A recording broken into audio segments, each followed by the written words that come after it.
What the hell did I just watch? After it was a pretty goddamn fucking boring race from the start off, especially in the first two stages. It's like, as soon as stage 3 started, those bozos on the track, like even some of our favorites, like forgot how to fucking drive, like they were in an EA game at a fantasy track where they turn off the yellow flags and the assist and the damage and go full send into the corner without slowing down. I mean, considering I was this close to shutting off the race, but I thought, I said out loud off camera, well, you know what? Fuck it. I'm just going to finish. This is my first race in a long time, so let's just finish it off. I'm glad I did, because it was basically the very end of the race was a survival of the demo. How did Matt DiBenedetto say it? Sums up what Matt DiBenedetto said like a year ago: survival of a demolition derby, and that was the very end of the race. I mean, for opening two stages, we basically, except for we didn't see any competitive racing throughout the field in the first two stages. I mean, there was no passing except for on restarts and certain other moments in general. And during green flag pit stops. I mean, it was basically the first two stages were a Borefest hot caca show. There was no action, barely any passing. I mean, considering, the race was bad until stage 3, but never did I once say, let's go back to the oval for the UAW-GM Quality 500 oval race. Not once did I say that. I mean, do you remember the first two runnings, the inaugural race in 2018, and then, of course, the drama in 2019?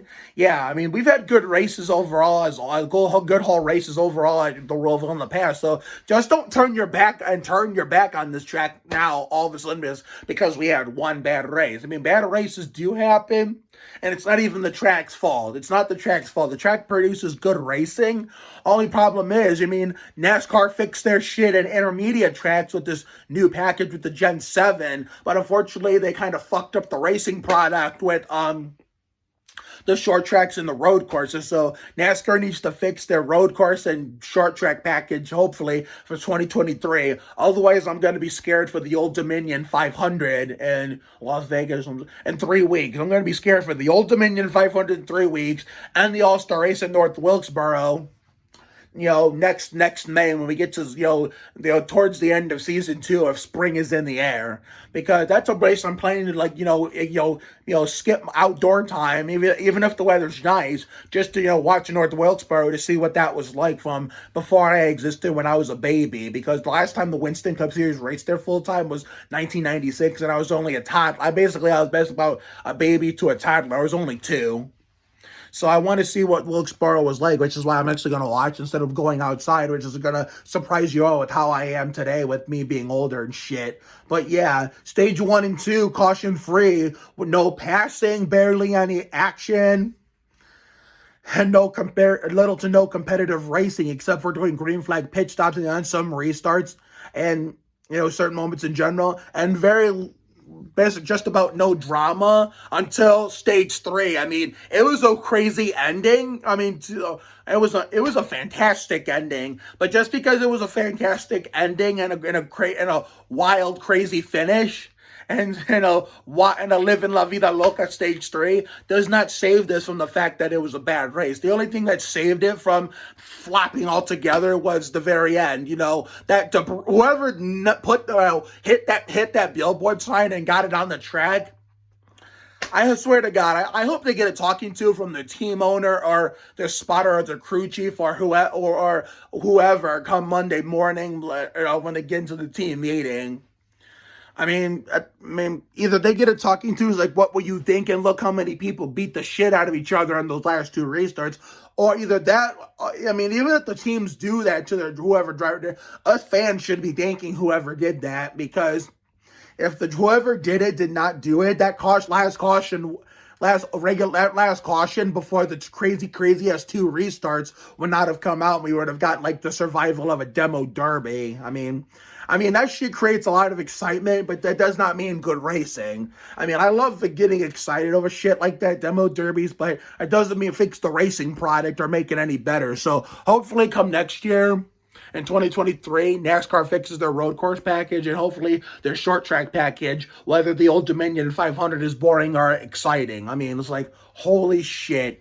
I mean, congratulations to Christopher Bell on winning, and I'm just gonna say, even I know he's out of the chase and it wouldn't have meant anything, but I'm glad Harvick did not win that race today. And I am happy for Chase Briscoe only because I'm friends with his wife Marissa, who I met at MIS back in August. I shook her hand. Their son, I can't remember their son's name. Marissa had him shake my hand, and of course I started talking about Ricky Martin. So I'm happy for Chase only because I'm friends with Marissa. But my heart breaks for Kyle Larson, which goes to show you this current Chase format is a crock of shit. Where the defending champion doesn't even get to make the Final Four to defend his title. It's like unfucking believable. But if we're going to rant about the chase and its current format, leave that to the longtime NASCAR YouTubers who have been in the game longer than I have and been doing it on a consistent basis for more years than I have. So, therefore, it's unfortunate and everything, and Austin, we got a top 10 finish. Now, Ty could have had a top 10 finish too if he did not hit the curb on that, second to last restart before the red flag. So, therefore, Chase Elliott looked like he was going to win till the caution came out, and then all of a sudden he gets dumped by Reddick, I think it was, and he's lucky he made the round of 8. He won the EA Sports 500 last week while at Cedar Point, because had he not, he would have been screwed big time. Same with Chastain. He's lucky he won that second stage. Otherwise, with the problems he and Trackhouse had today, Chastain probably would have been eliminated with his teammate too. So that's unfortunate. Soares got eliminated. So we got, hopefully the South Point 400 will be much, much better next week. I'm not promising anything because of the fact, maybe it'll be better since they fixed the Speedway in the intermediate package, considering how last year's South Point 400 was boring as fuck, considering I spent that whole race sleeping in here, and I'm glad I did, because last year's South Point 400 sucked ass, so maybe this year will be better. Who fucking knows? But anyway, we got ourselves a dinner to eat, one 20-ounce Coke bottle left, and some chips and salsa, so let's get the fuck off this thing. Have a good night tonight and a better day tomorrow. Life will give you a lot of lows, but when you hit a high, enjoy it. It ain't for the weak. Goddamn. Pace yourself. Bring your ass. Be you. You have to try harder to do less. You can't deport a dream. Sometimes the worst things in life lead to the best things. Always bet on the side of love. You got to check yourself before you wreck yourself. Sometimes you just got to be present. You never fail until you stop trying. It never pays to worry too much about things. It's never too late to turn the day around. Another day on time. Another day to shine. Sometimes you just got to flock yourself, trust your instinct, and stand up for yourself and not back down to anyone. Take care, everyone. Good night. And next week, the South Point 400 better go much, much better. And I want to say once again, hello to, nice to meet you too, Andrea Blanco, Samantha Nicole Estevez, and Maria Estevez. And tomorrow, after work, we're going to catch up on, I think is the Dale Senior installment of Goldberg's. Tuesday, we'll be able to...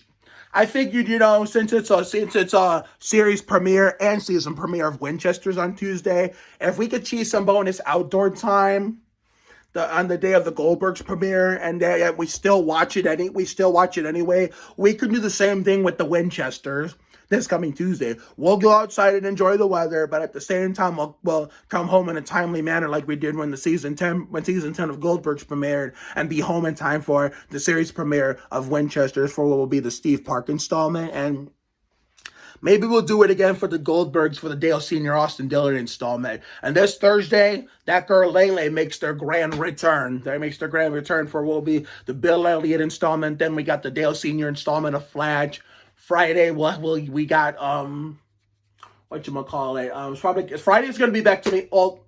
Thursday it's going to be back to being cold as balls. I think Thursday it's going to be back to being cold as balls. Friday is going to be cold as balls again. Where to the point where we got